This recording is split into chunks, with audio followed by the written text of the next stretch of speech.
Il est établi qu'on n'entreprend pas la lecture des évangiles comme celle d'un autre livre, fût-ce un livre d'histoire. Reste à définir maintenant comment on y entre. Autrement dit, quel est exactement le genre littéraire des évangiles? Ce ne sont pas des livres d'histoire tels que nous l'entendons, tels que Michelet l'a défini avec sa précision, la vérification des sources, le fait qu'elles disent tout sur le sujet proposé.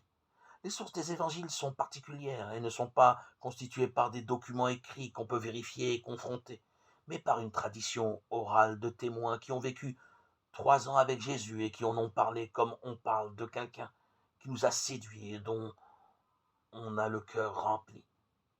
Les destinataires sont aussi différents qu'il est possible de l'être, puisqu'il s'agit en même temps de juifs, tout imprégnés de la tradition juive et de païens, pétris de civilisation gréco-romaine et de civilisation orientale. Cependant, leur objet est unique, révélé.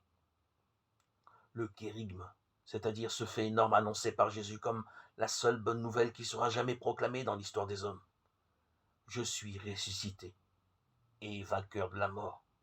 Celui qui croit en moi ne mourra plus jamais. Autour de ce noyau vient se greffer un certain nombre de traits, non dans un but anecdotique, mais parce qu'ils expliquent a posteriori la manière dont Jésus a préparé ses premiers disciples à vivre ce message.